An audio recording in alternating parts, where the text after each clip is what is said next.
2016. If you attended WMHS, you know what I'm talking about when I say Fright Night. The school's TV department hosts a screening of the films their creative students have produced on the Thursday night before Halloween. The films presented include short horrors, skits, and movie trailers. I can't be sure this is where it began, but suspiciously close to Fright Night, I uploaded 2017 movie trailer to NmMindstorm with a simple description. I might actually make this a thing, but I'm not sure yet. At this time, I wanted to make a full-length movie entitled Subscribe and put it on my channel. I began working on it immediately with my friend and neighbor Matt McKean. You're seeing scrapped footage of that now, but click the card to see the full 5 minutes. About 30 to 45 minutes were filmed, but sadly, those 5 are what remain. I put it all down when I went to a 1-week program at SCAD through the summer of 2017. It, like most of my projects, was slowly getting trapped in what we like to call development hell. There was a lot of tension and drama at home during that summer, specifically between me and my parents, and I only made like 2 lazy videos and a few live streams. I was slipping. And to correct this, I started junior year with a bang. I want views, the Mountain Dew song, Sammy Baby, 5-minute fails, several update videos, YOLO Mochita rant, Jejetsky, thanks for 3 years. I mean, I was killing it. Except, I wasn't. At the rate things were going, I was on course to fail most of my classes, except English. I had an A because I speak it. It was an untimely coincidence that my relationship of nearly 6 months had also ended, which took me a disturbing amount of time to accept. But from the ashes, I received a comment from none other than 𝗕𝗵𝗵𝗵𝗶𝗍.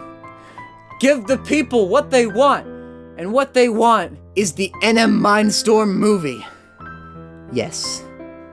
In that very comment, 𝗕𝗵𝗵𝗵𝗶 single-handedly named the series that would define me.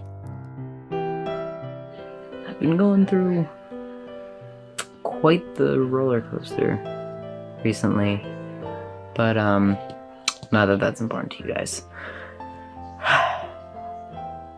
I've made a promise to you guys, and I still intend to keep that. With subscribe footage lost and in development hell, my grades in regular hell, my SO now just an O, and my family life full of screaming and anger after every exam, the NmMindstorm movie Part 1 was primed to release. And release it did, on November 17th, 2017. The NmMindstorm movie is coming. This is like the least bit of information you've gotten about it since a long time ago, when it was still in the stages of using the old plot, which I have since scrapped. So, those trailers you saw before, they're completely void. For those of you who just watched the subscribe footage and thought, hell, even this would have been miles better than what we got. You're correct, sir! Subscribe had a plot. The NmMindstorm movie, however, had to get there. My junior year never exactly improved, but I certainly learned how to live with it all a little better, and by the end of Part 5, it was trying desperately to make any bit of plot out of the few confusing things it had already established. So then what? Well, I never thought making a second feature would have been wise. The first movie turned what I once loved into a nightmare. I didn't associate YouTube with positive feelings anymore, and understandably so. I grew way more cynical about the world and about myself. Separating myself from what I liked to do wasn't having good effects on me at all, and instead of easing myself out of it, I decided to forcefully punch myself out of it. On April 17th of 2020 at 4:38 p.m., I called Eric Bielakiewicz over Discord for 15 minutes. I wanted him to be the first to know. I am making the NmMindstorm movie 2. Now, folks, it's complete. Here are your overdue thank you messages.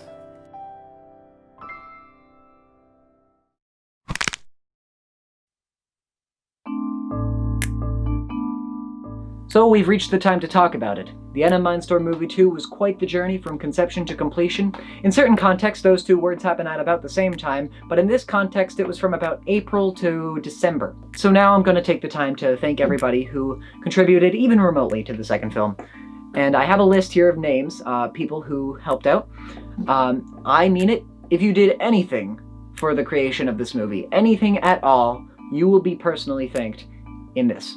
Sam Simpson, seeing your creativity, and not only recently, you've always been this way. Like, ever since, you know, when we were friends in elementary school, we'd sometimes make, like, random films and stuff if we hung out, but you took a lot of the initiative yourself there with making your own little movies. I remember one year you went to, like, I think it was a filmmaking camp. Help me out here, I don't know. You started learning programs like Final Cut Pro, like, pretty early on for anyone.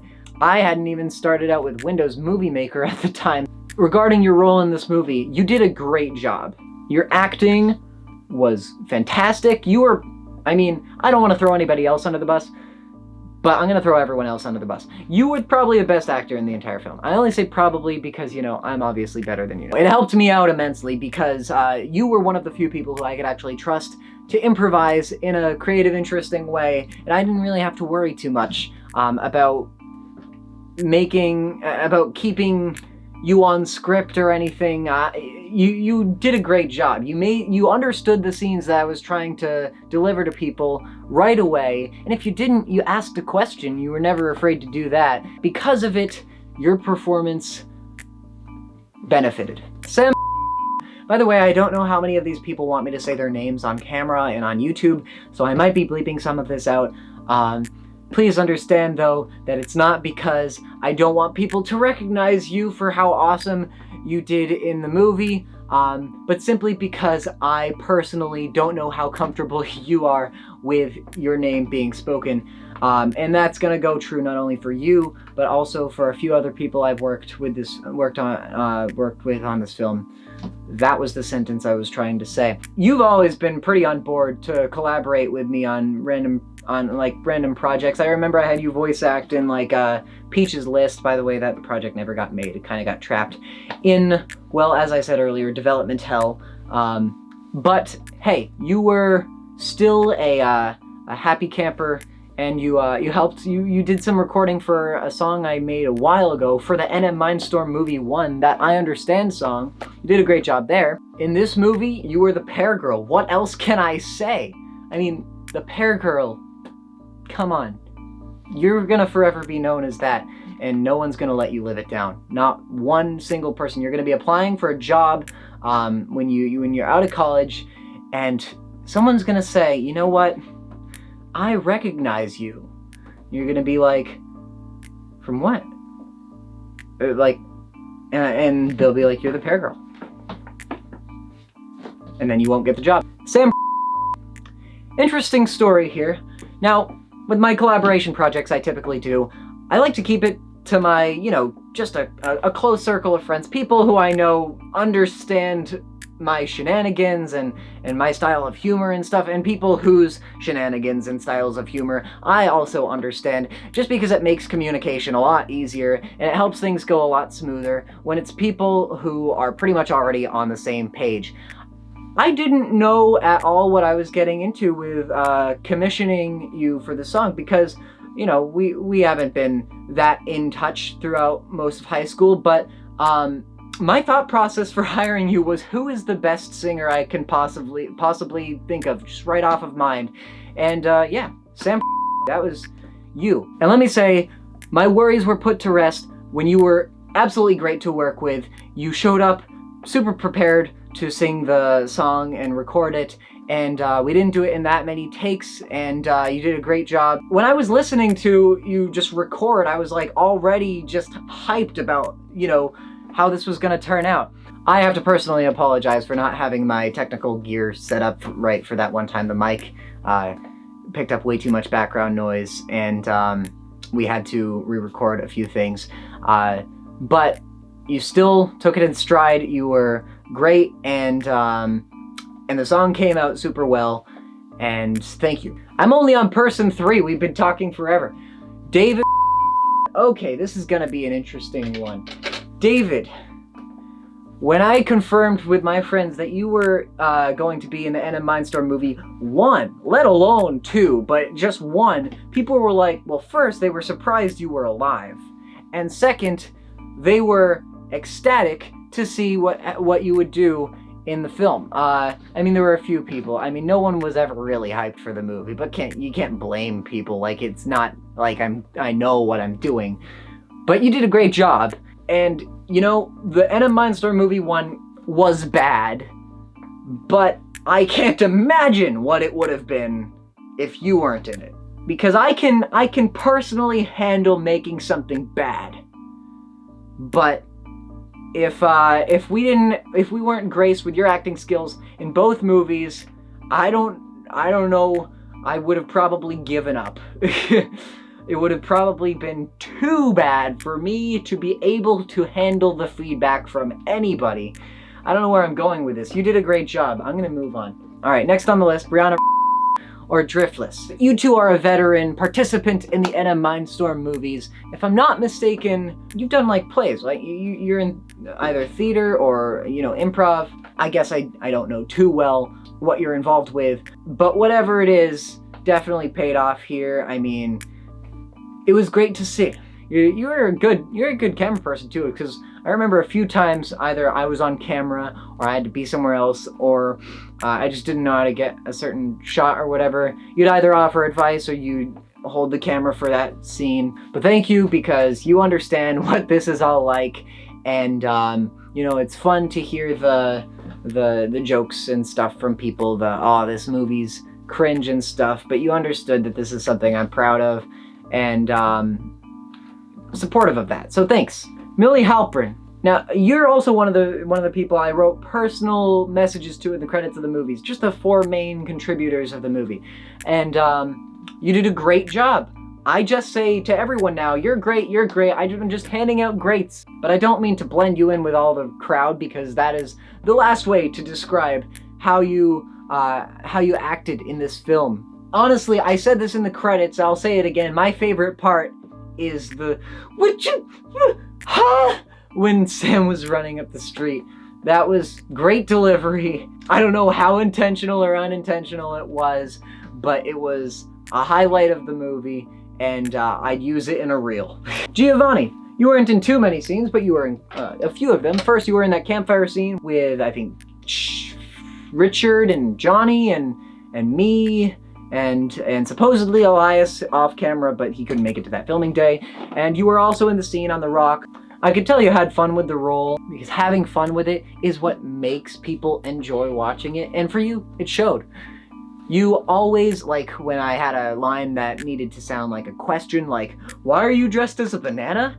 The way that you delivered that line just elevated the comedy of that scene, because my writing alone can't do it. It has to be either a combined effort, or honestly, you carried that, because I recorded that scene before with one other person, and they dropped out of the film, and it just wasn't even as funny the way that they said it. So congrats, man. You beat him. Stop sneezing! Bless you. Cailyn. Yes, Cailyn was in the film. I made sure. In fact, if you check right here, there you are, right there. Cailyn's in the movie, and what can I say? I really like the part where you clapped, not even relating to the specific scene, just in general. Whenever I would tell you about news about the movie that I've been working on throughout all this time, you always seemed really excited to hear about it, and you were super encouraging. And I think it's only fair that I do the same for the projects that you're working on. You're working on writing things, historical fiction, you made that It's About Time thing, and honestly, whenever you write something, feel free to send it my way, and I will be super happy to read it, because it's so great to see people making stuff, and I'm glad you agree, because you were very encouraging through me making this movie. So thank you. Eric, not 101 𝗏𝗶𝗰𝗵𝗿𝗀. I made sure not to put that in the credits, and I made sure to tell you about it in your personal message at the end of that, at the end of the credits reel. So, I did you a favor, man. I can't take myself seriously anymore, but let me try and say something serious, because of all people working on this film, you deserve it. Because you're going to film school right now, and you brought that to this project. I remember when we were like freshmen in high school, and you were working on, I think at the time you might have been writing a book or something, but I remember when you were working on projects throughout the TV department and throughout your own creative endeavors and even your YouTube channel. You are so much fun to work with. Anyways, I'm going to try and contain myself and get to the rest of the list. But thank you so much, Eric. Elias, you made the magic happen. Step aside, Pear Girl. I know, Samantha, I'm sorry, you did a great job as Pear Girl, but this is the Banana Man we're talking about. The Banana Man. Elias, you are the Banana Man, and you have such a fun, upbeat, just spirit to yourself, and you brought that to this character. You make this entertaining to me. I just remember the Banana Man Origins we made a while ago. Arguably the best video on my channel. 45 seconds of you purely screaming in agony just for my own enjoyment. So much fun to work with. And as with Eric, I hope we can collaborate more on projects in the future. You know about the NmMindstorm movie 3 in 2085. You're going to bring the Banana Man out from the shade just for that one last time, if we're both still kicking, you know. And you are the Banana Man, my friend. I'm sorry, but there's no arguing. You, no one else. Thank you. Johnny Stumpf. Not gonna lie, I pretty much just scrolled through my contacts one day and said, I need more people to work on this movie with. But thank you for not just being another person with whom to work on this movie, and instead being the hooded Grim Reaper dude in the boat with such an ominous spirit. I really like what you did with that character. And by the way, Johnny Stumpf, as well as a few other people, all these guys linked in the description if you got socials. You don't get a choice, I'm linking you all. Your music is great. I listen to like random things that you post on Instagram. Let me know where I can actually, you know, find a lot more of your stuff, because it's interesting and it makes me want to hear more of it. So, thank you.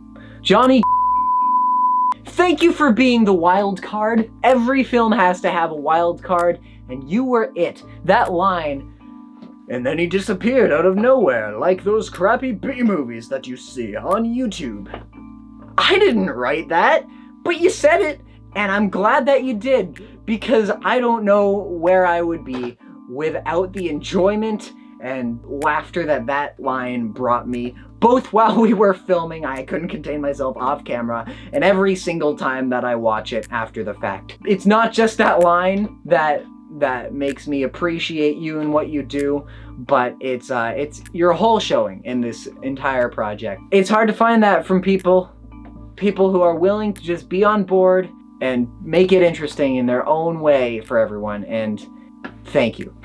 Shant, 𝗕𝗹𝗄𝗃 Dreemurr, whatever you are on Discord now, you're really good at improvising, man. Like, obviously you said fuck a lot, but just the improvisational skills, even outside of that, even outside of just constantly throwing that in every single place that you could possibly hope to fit it, but that even in and of itself added a level of humor to what you were saying, and I appreciate things like that. So keep being you, and keep inserting swears everywhere you possibly can, if you so please. Thank you. Richard Walters, but I wrote it wrong on this. 10 out of 10 acting, my man. Especially that line where you said, "You think there's another gem? Where could we find one?" Again, jokes aside, you're a good narrator, man. And you're really good at ASMR. I wish that ASMR would have fit, because I did request that you record all the narration in ASMR. Unfortunately, the pacing of the movie just didn't really work with an ASMR narrator. That being said, your narration was great. A lot of people, when I just give them something to read in front of a microphone, they just sound like they're reading a book report, you know. You sounded like you're communicating to a person, to a viewer. And that's what a good narrator does. So, thank you. You. Virginia, you were in that one scene, the newscast scene. I really hope that you were okay with how I wrote that scene, where I was off camera just trashing everything you were saying, one-liner responses to everything, because you played the role really well, and I love the part where you were just lying there for 10 seconds after I went, that is being the character. That is being that TV reporter who isn't aware that they've started the cameras already, and that is the perfect joke and the best way to start part 3 of this movie. And I'm glad that your performance got people hooked right away on it so that people didn't leave my premiere and get bored. So thank you. Cooper. Yes, is grass, banana man. Muck my fucking woods. Those lines, perfect timing, perfect, I mean the timing was I guess more for me on the editing, but perfect delivery and perfect projection so that the camera's microphone would even hear you, because sometimes that's difficult to beat out and drown out all the ambient sounds of the world while you're up in a tree and the camera's on the ground, and still making it sound like you're being natural and talking to people and not specifically projecting so a camera microphone can hear you. It all just came into place. I don't know if it was luck. I don't know if it was genuine skill, but you did a great job, and it wasn't just with that one line, but it was with your entire showing there, with delivering the punchline of the whole movie. Big joke leads up to everyone killing Sam. You were the one who revealed that to everyone. You were the turning point of this film. Why don't we just kill Sam anyways and go home? I mean, I wrote it because I thought it would be funny, but I never even imagined it with that delivery and that accent and that voice that you gave it, just to give it that extra layer. And wow, that was, whenever I was editing, I couldn't stop laughing to focus on editing every time I watched that part. So thank you for just giving me the strength to get through editing part 5, because that took the longest of all of them. Henry. Yes, Henry, you're in this film. You remember you were sitting on the couch eating a banana for that one scene, watching the newscast with Virginia. I guess that wasn't all, because you were also a cameraman for Goodbye NmMindstorm when we filmed that, and we had to make the dummy and throw it off of the roof. That's still one of my best memories from Ringling at all. Every time I have a project or anything, you're always super excited to come and help work with me on it. I remember working with you on the No Nut November thing. The shots that you get with the camera are beautiful. I haven't seen one that's not beautiful yet. So try not to break that streak. That's what I have for you.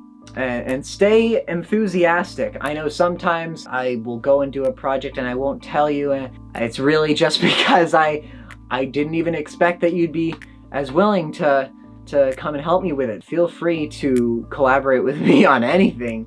So thank you. Thomas. Jesus Christ. Now I have Spencer Smith on the list here, and I know in the credits he's listed as people who did absolutely nothing for this film, but that's not entirely true. Spencer was in my movie. Can you guess where? He was me. During Goodbye NmMindstorm, there's a scene on the roof where I appear twice in the scene. And most of the time when I appear twice in the scene, that is still me. I'm able to do that cut. But this time, I had to overlap the character. So, we had to use a double. And Spencer, I know I was caught up in the NmMindstorm movie 2 and everything, but now I have absolutely no excuse. Now, if there are any projects with which you would like to collaborate... Now, if there are any projects on which you would like to collaborate with me, I would be more than happy to do that, and if that means Zentra, or if that means like making like a silly song or skit or something, I don't know how a skit would work if we're in two completely different states, but actually, that could be a pretty cool idea if we try to get that set up, but I don't know. Whatever it is, I'm sorry for being super neglectful of any other projects we've been working on in the past. Anyways, as for this project, thank you for tolerating it enough to double as me for the post-credit scene. And with that, we're done. We've thanked everybody. So I'm gonna send a general thank you to the whole group now, because we've hit everybody, and thank you guys so much. Everyone did great. Now that I'm done with that, who knows what's next, but it's all behind us now. The NmMindstorm movie 2 is complete, here and forevermore, so thank you so much.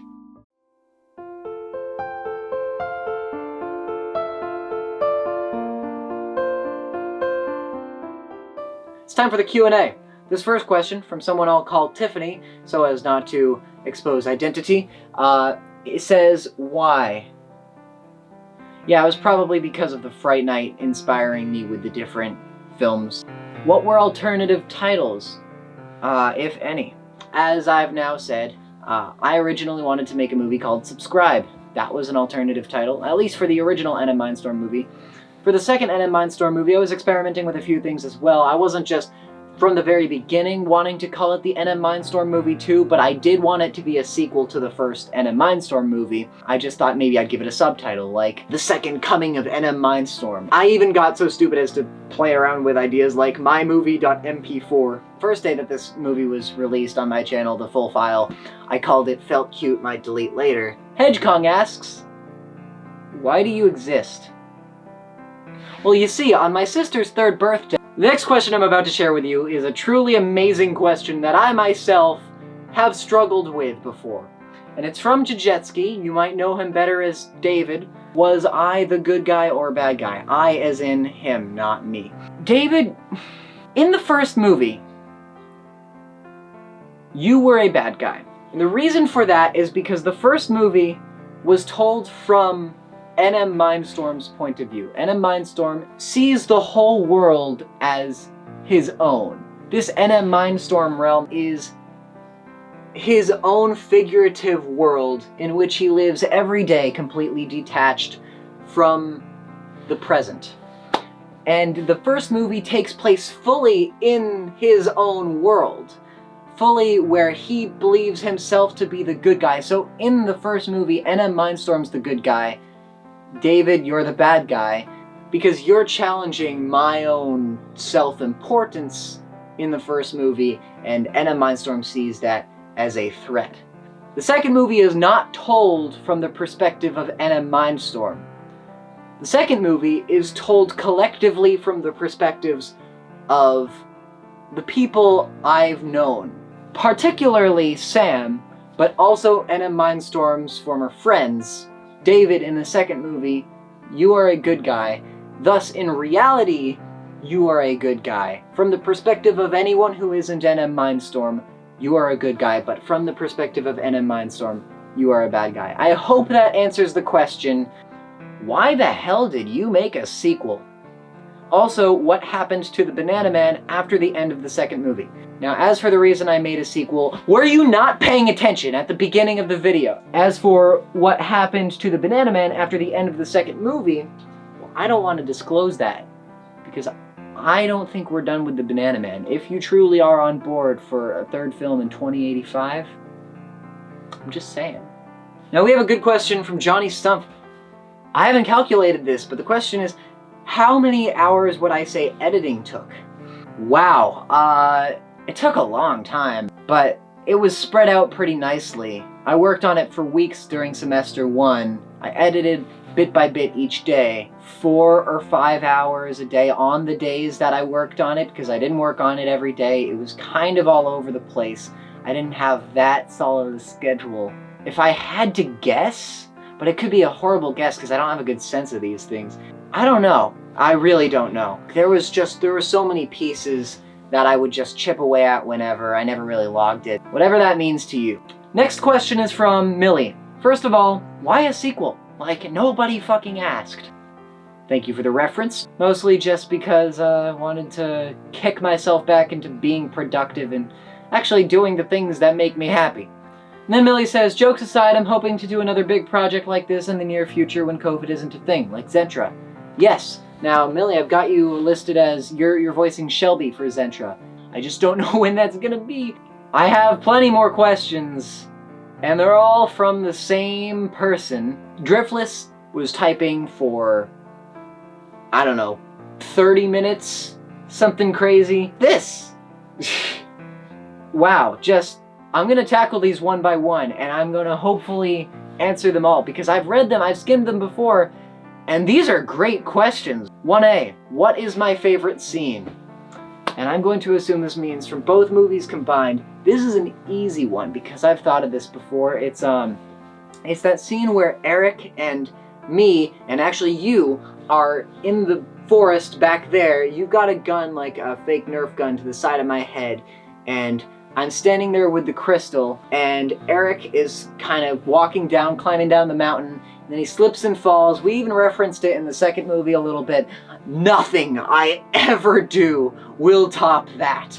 At least nothing in the second movie did. I'm still hoping that maybe someday I'll be able to reach comedy as golden and as natural as that, but that was so much fun. I enjoyed it. Everyone was laughing on the scene. No one stayed in character.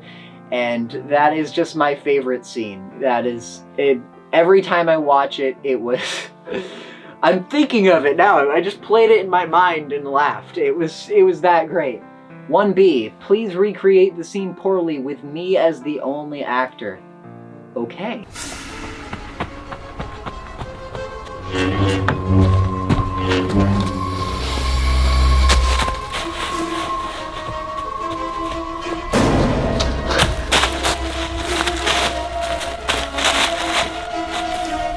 Haha, you are so dead! And something about not looking over my lines in the past 3 months. Not if... Wait, shit. Not if Eric has anything to say about it. I said, not if Eric has anything to say about it. Shit, that's my cue. That's my cue. Fear not, NmMindstorm. I'll save you. How you getting down? I'll climb down. Just give me a minute. Okay. One more minute. Almost there. Just a second. Whoa!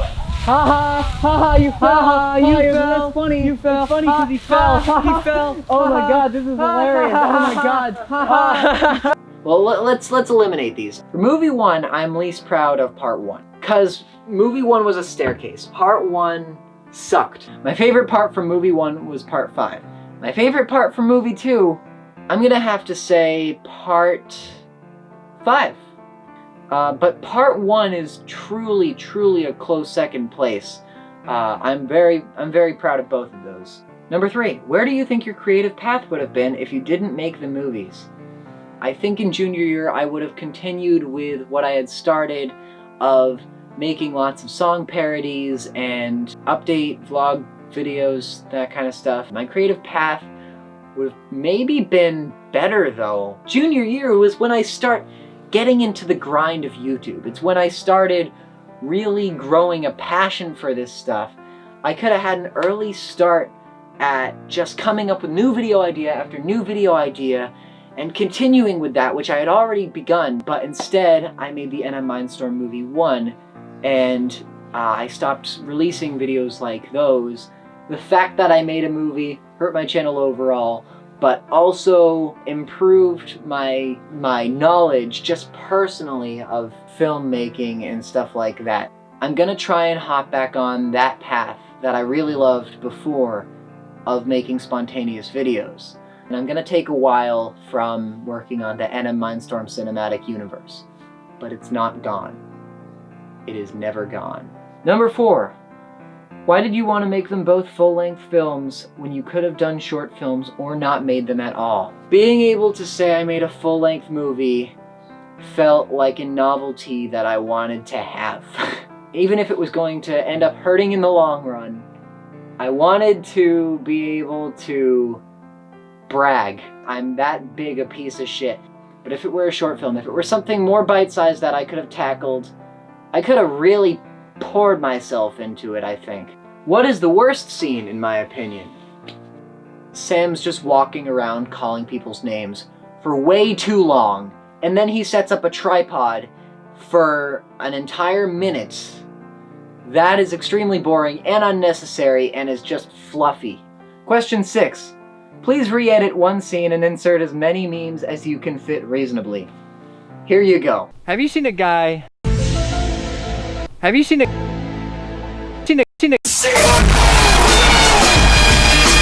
Then he disappeared out of nowhere, like those crappy B movies that you see on YouTube.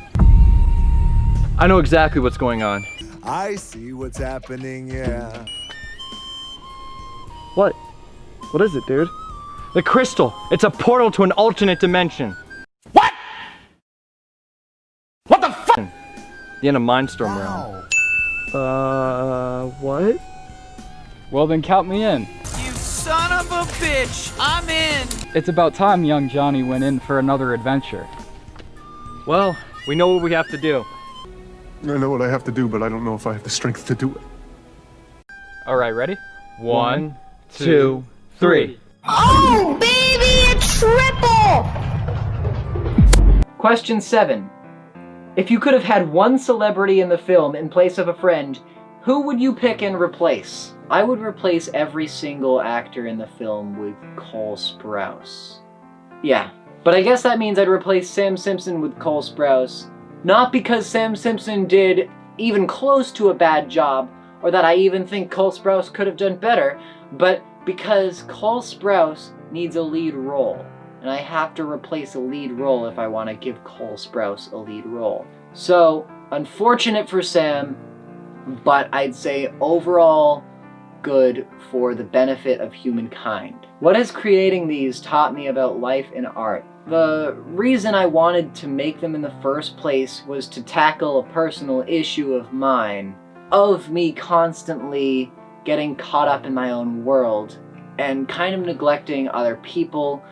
In making both of these, I've been able to separate myself more from those qualities of myself that I don't like as much. I became more aware of that trait of myself because I was looking at it in the eye when I was writing some of NmMindstorm's lines. Now, as for other things it taught me about life, it taught me great leadership skills of working with a bunch of actors, especially on that day when we went up to Hawk Mountain at Breakheart Reservation. Getting everyone up there was difficult. Filming up there was difficult. That taught me a lot about leadership. I should have been way more prepared there. I apologize for everything in that regard to the people who I subjected to that inexperience. But in terms of art, I'm just trying to figure out on my own how to get the idea across and how to make it funny. That's been a challenge for me that I've had to face a few times when making the NmMindstorm movies 1 and 2, and I think I've grown in that area, but I don't think I'm what you would call good. Would I honestly say that I regret making the movie, or does a small fragment of my psyche relish the fact that I actually did create something that I can claim as my own? There's so much to regret. I don't think they're good, but I'm proud of them. There can be a difference. So yeah, rumor has it on a 1.5. What would that be about? I have told a couple people about potentially making an NmMindstorm movie 1.5.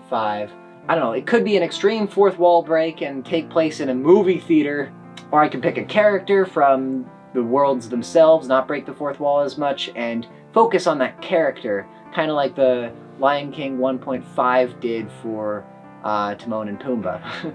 I guess I don't know. I haven't really thought about it too much until this instance, so that idea, that is, you just watched that idea get born right here on camera, and if even remotely what happens, you can say, you know why. Will I ever pay people the 2 cents they are owed from that one time I was monetized? Fun fact, I made the I Want Views song in my junior year of high school at the very beginning of the year. At first, YouTube's monetization policy was anyone can be monetized. But then sometime, I forget when, but around maybe April 2017, or maybe much earlier, I forget, they changed it to being, you need 10,000 views on your channel in order to be eligible for video monetization. By the time they changed it to that rule, I was getting close to 10,000 views on my channel, collectively. I hit that number. I hit that in like September. And I got remonetized for 1 week until they changed it again to needing 1,000 subscribers and 4,000 hours of watch time. And they haven't changed it from that since. That's been their policy ever since. And that was before any bit of the NmMindstorm movies came out. So none of either movie has made any money ever. But if I get remonetized and they start making money, I'm gonna go completely Dutch with everyone who participated. Because at the end of the day, these are fun. And so if you were ever in the NmMindstorm movie and someday, when my channel gets remonetized, you start getting coins in the mail, you'll know why. If I could give a tip to younger me that was about to film the NmMindstorm movie 1, what would I say that isn't, hey, don't make it? Hey you, who's about to make NmMindstorm movie 1, remember what you were doing with Subscribe the Movie? Where you were giving it a plot? Do that for the NmMindstorm movie. By no means just try to fill up time and sit in front of a camera for uncomfortable amounts of time in every single part of the movie, thinking that anybody will enjoy it or not instantly click off of it, because they will click off of it and they won't enjoy it. And the only reason I'm just telling him make it better is because it's not that he can't, it's that he doesn't want to. Because for Subscribe the Movie, the 30 minutes I had were better. I almost said good. Tim and Bo walk into a room with me. Which song of mine from the movies would I show them? If not the genocide song, it would be Nobody Asked would be the one that I show them. Yeah, I have to go with the original genocide song from the first movie. Thank you, because this is super helpful. I will continue reading these now. 15A, do I think collaborating with other people was hard or easy? Had its moments. I wouldn't say completely difficult all the time or completely easy all the time. About what I expected, if not a little harder than I expected. It was worth it. I would not have wanted to see what this movie would have been if it weren't a collaboration project. How would I improve on working with others in the future? I would bring water to filming days. I didn't bring a drop of water for myself or for other people, and everyone was complaining, and that's valid. I would also encourage people to do their best to understand the point of the scene before they just go into it. And if they have any questions, ask me. I'll try to answer them as best as I can. And maybe that will even reveal to me some plot holes or errors. 16. A child walks up to you and goes, "Hey mister, I want to be a YouTuber too. How do I start?" How would I recommend they start being a YouTuber? I'd ask them not what they want to end up doing, but what they would make right now, like what's most relevant in their life, what's on their mind. Just kind of make a video and have as much fun as you possibly can, and then post the video. I would say stay away from the comments at first. If this kid, you said they're a child, they might not have comments enabled on their channel yet, which is honestly a really good idea if someone's pretty young. What was the part of editing that I found the hardest? All of part 5. The lightsaber effects. I hated it so much. What do you think would have changed if you had a $3,000 budget per film? Well, the NmMindstorm movie 1 would have been shot with a better camera, because at the time I was using my phone. Some better instrumentals for the songs, because I was using a free software at the time that I wished I could have unlocked the full access to. As for the second movie, I would have been in a worse position than I ended up being. Here's the thing. I bought the Sony CyberShot RX10 Mark IV, which when I got it was close to $2,000. And then I broke it and I needed to replace it. And I commissioned 𝗕𝗵𝗽𝗁𝗀 to sing on the movie as well. The movie cost more than $3,000. If you're wondering how and when my camera broke, in Nobody Asked, in the song in the beginning, you see some shots of me on the roof. When I'm standing on the roof and my camera's across the street, I can't exactly dive to save my camera if the tripod looks like it's beginning to slowly fall. Slow enough to make it painful to watch it fall and the camera just collapse, but fast enough that I would never be able to hope to get there in time. So I had to stand there on the roof and watch my expensive camera fall off of the tripod and break. Why did I continue to create characters with a fruit theme? Well, first I had Banana Man. I guess I created characters with a fruit theme because after the Banana Man's debut in Stay Away, and then the second installation of the Banana Man in Banana Man Origins, my friend group and I had like a joke about, oh, haha, Banana Man, next there's Pear Girl or whatever, and Apple Man, and then blah blah blah. And so we just got carried away and thought of a ton of characters, some of whom you didn't see in any film yet because we just thought of it and never used it. But the Pear Girl and Apple Man were the other ones that I just thought I really want to use. 20. What is an inside joke that you will take away from these movies and would accidentally use in public? If it has tentacles, it is instantly hentai. And then at the end of the 20 questions, she put a nice congratulations for finishing both of the movies. So thank you for that, Driftless. Means a lot. So that's it for the Q&A.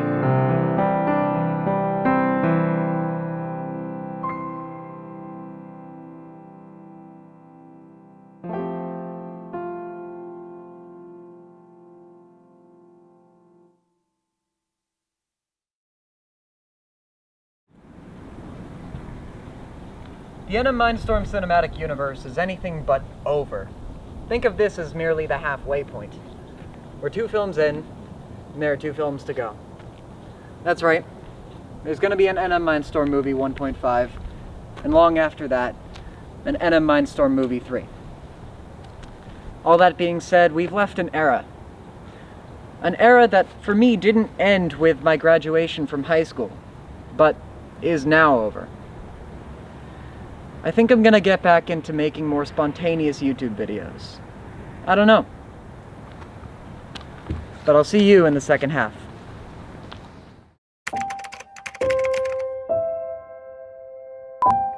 YouTube creator 𝗕𝗵Poeh, who has the most followers on the channel, website You Can Fix That in post, announced his decision.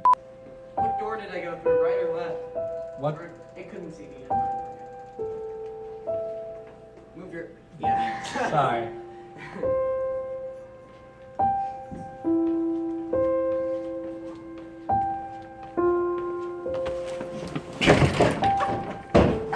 Sorry!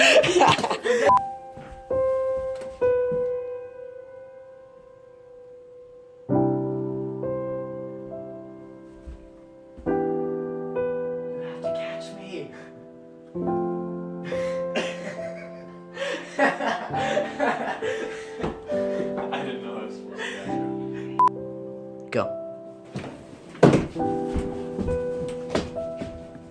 I bumped the camera! God damn it! How am I gonna stand up my phone here? I got it. Do you need duct tape? That's good actually. Okay. Thank you so much! Make it like... Guys, I'm just saying, if it has tentacles, it's instantly a hentai. Okay. That was really loud. Give me the crystal. Never. Jesus Christ. Okay. I missed every pillow. Hey Siri, where the hell am I? No service. You're on 9 Rosemary Avenue. 3, 2, 2, 1. So you want me to move on to the other YouTubers? Got it. You can try that again because I started laughing. I see, Nick, all of my problems are your fault. Nick, don't do it. A bullet's the best way to go. Whoa. 3, 2, 1, go.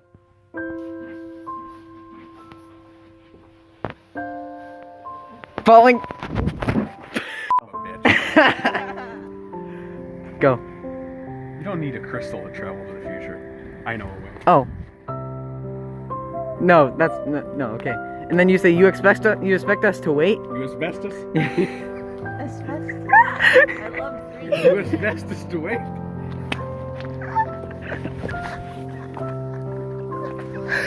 I have stuff to say. Don't stop me. Go. Do not stop me. You expect us to wait in this fucking snow?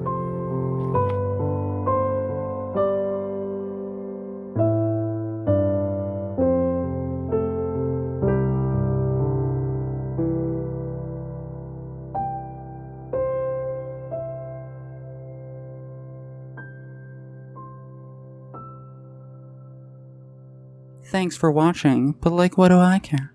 I was just a dumb narrator.